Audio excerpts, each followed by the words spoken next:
Welcome, medicos. Let's begin with this statement. Expect good things to happen, and it will. Our life is like a mirror. You throw positivity, it reflects positivity. Today's topic is diarrhea.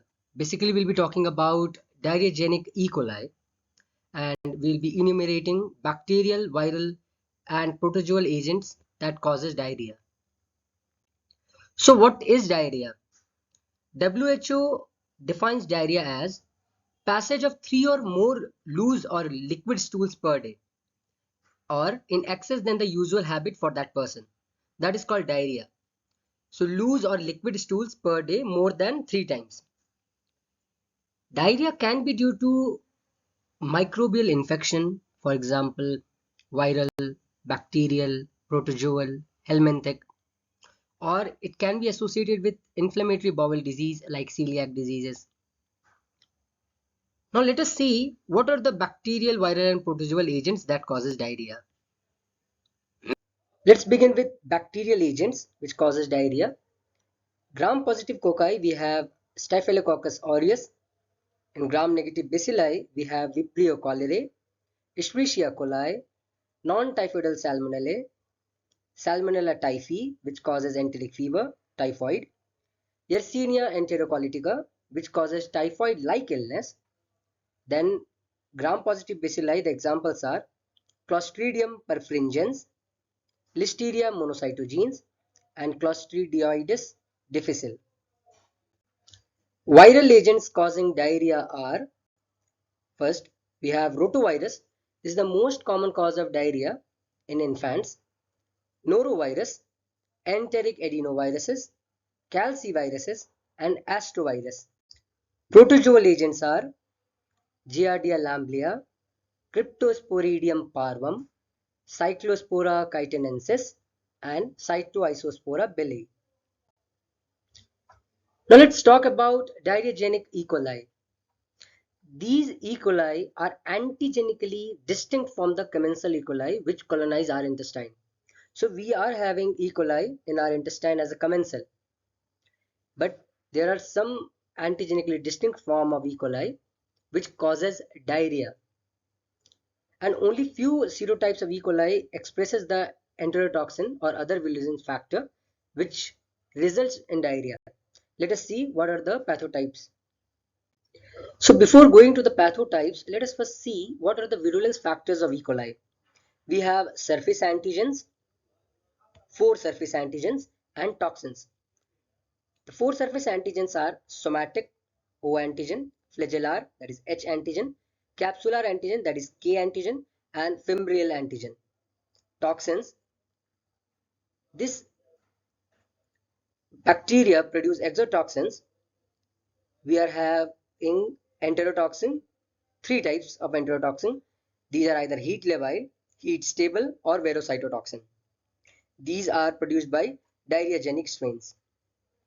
And we are having CNF1 and SAT.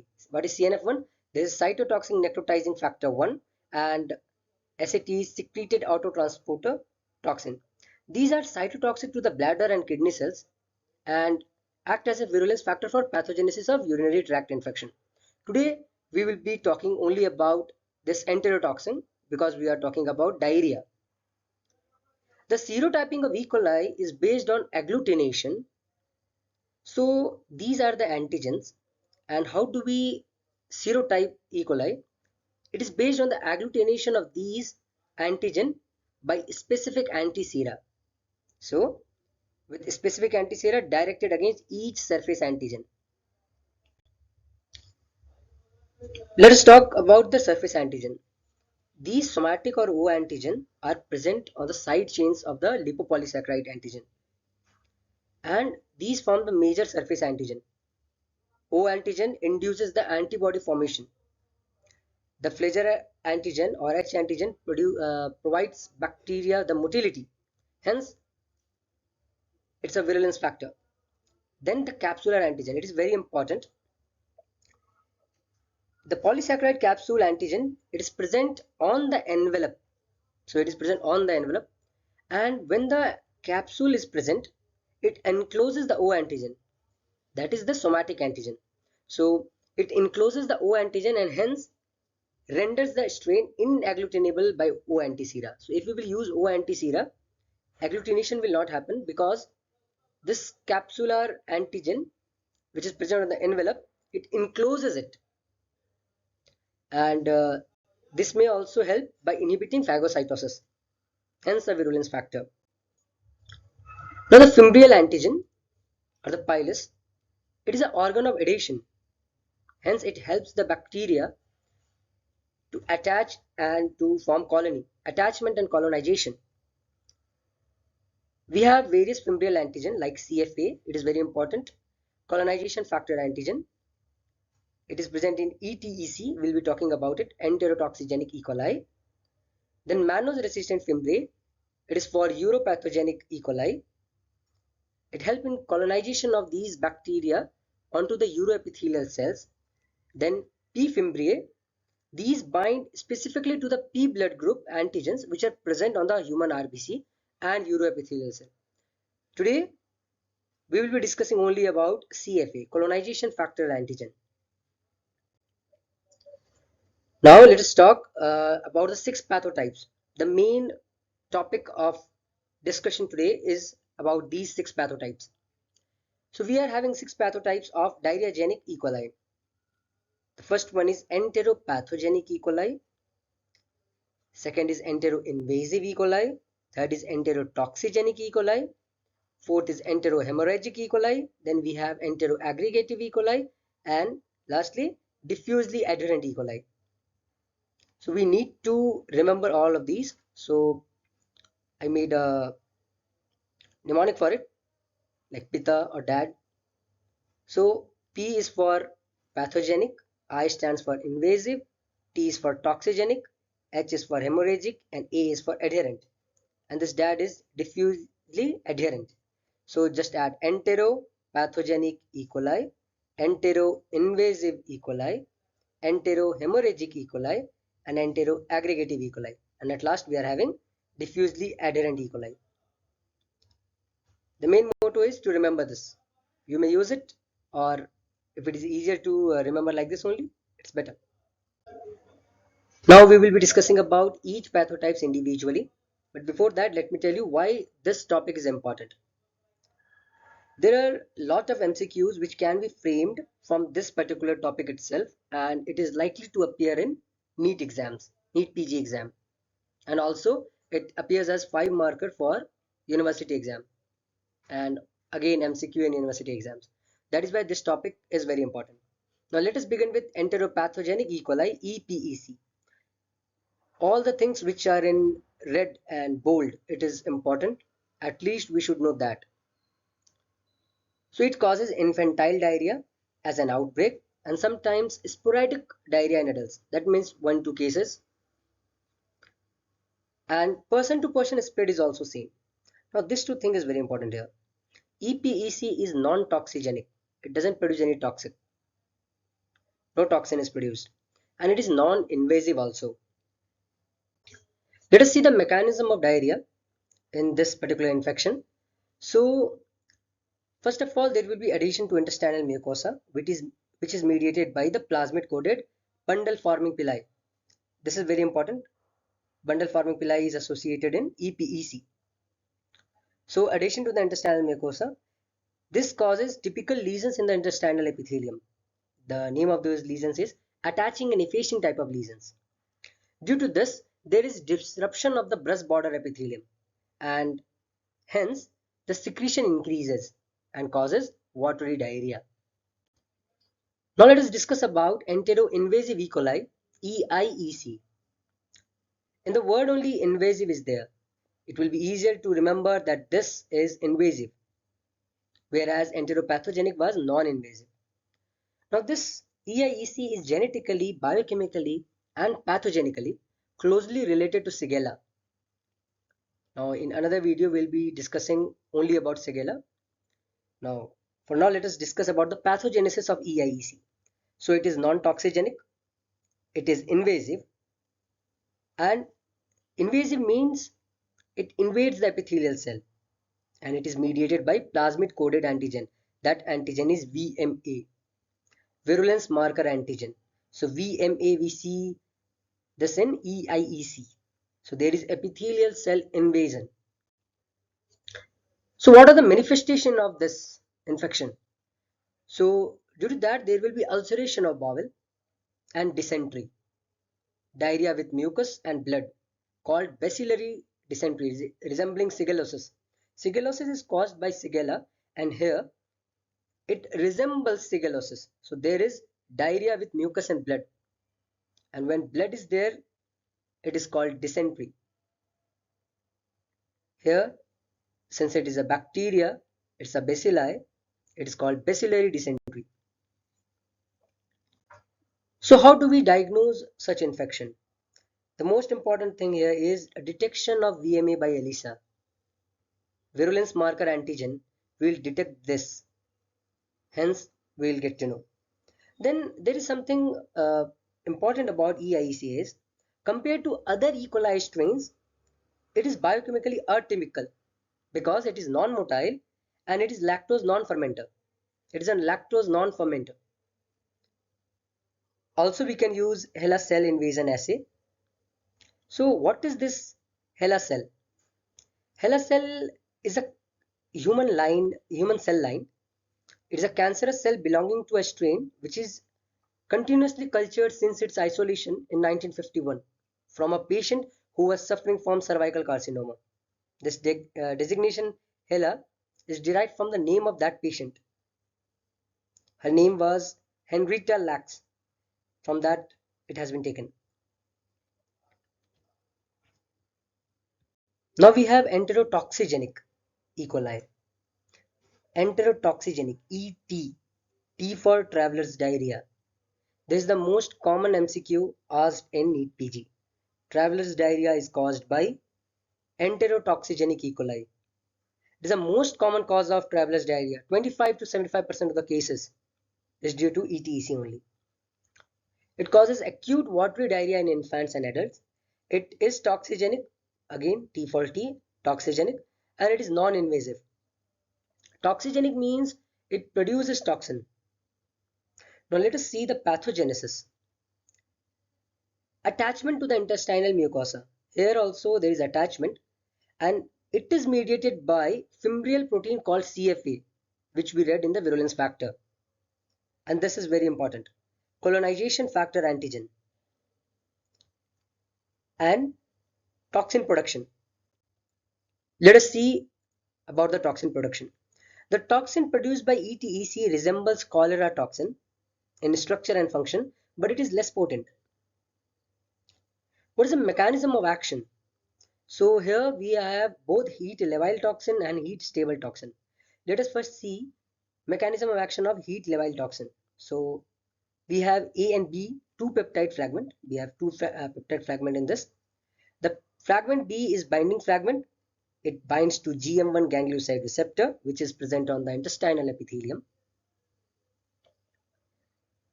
And due to this, fragment A is internalized. After that, fragment A, which is active fragment, it causes ADP ribosylation of G protein, leading to activation of adenylate cyclase, hence intracellular accumulation of CAMP, cyclic AMP. And once this happens, there is increased outflow of water and electrolytes into the gut lumen. What happens is, due to this increased cyclic AMP, Na plus absorption from intestine is inhibited and increase in the calcium excretion into the lumen. So both Na plus is not able to get absorbed and chlorine is getting out into the lumen. Hence Na plus increases in the lumen, so water follows, causing diarrhea. Now let us talk about the heat stable toxin of ETEC. So it binds to the guanylate cyclase C, leading to increase in production of cyclic GMP. Here it's GMP, which causes fluid accumulation in gut lumen, hence diarrhea. So what is the take home message?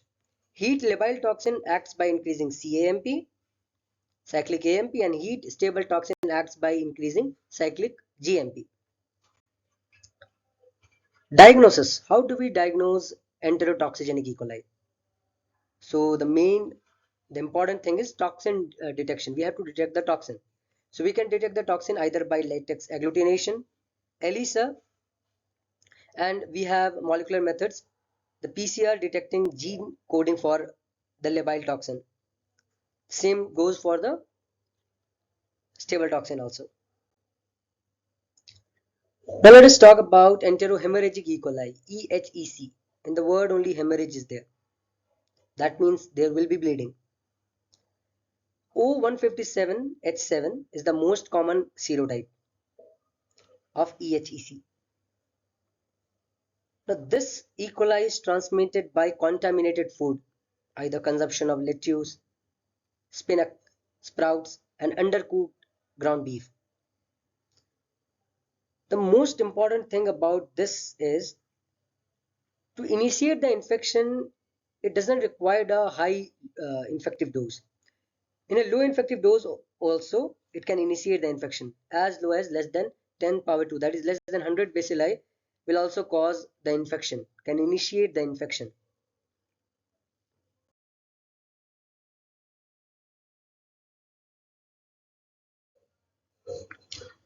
What are the manifestation of this infection? In the name only hemorrhage is there. It causes hemorrhagic colitis and hemorrhagic uremic syndrome. In hemorrhagic colitis, there is gross bloody diarrhea, abdominal pain, and fecal leukocytosis, but no fever. And in hemorrhagic uremic syndrome, it is characterized by injury to small vessels of kidney and brain, which leads to bloody diarrhea, thrombocytopenia, that is decrease in the platelet count, renal failure, and encephalopathy, but without fever. So both of these are not associated with fever. And HUS is more common in children, and it has 10% of mortality, and up to 50% of the cases may retain some degree of permanent renal or CNS damage.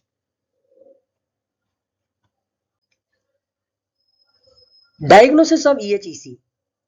We can use spatial culture media like sorbitol McConkey agar. It will not ferment the sorbitol. We can use rainbow agar. Then we have toxin detection. There will be a demonstration of cytotoxicity in varicose lines. As I said that it is cytotoxic to varicose line, we will demonstrate that cytotoxicity in varicose lines. It is a gold standard method. Then fecal toxins can be detected by ELISA or rapid test. We may use DNA PCR probes to detect gene coding for STX1 and STX2 in feces. Enteroaggregative E. coli, EAEC. It adheres to HEP2 cell lines in a distinct pattern. Layering of the bacteria aggregated in a stacked brick fashion. Hence, it gets the name enteroaggregative. Most of the strains are O untypable but H typable.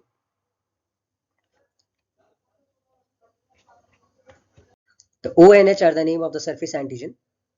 Now let us discuss about the pathogenesis. So it forms a colony, intestinal colonization, and this colonization is mediated by aggregative adhesion fimbriae 1, which is regulated by AGGR gene. This is important MCQ 2.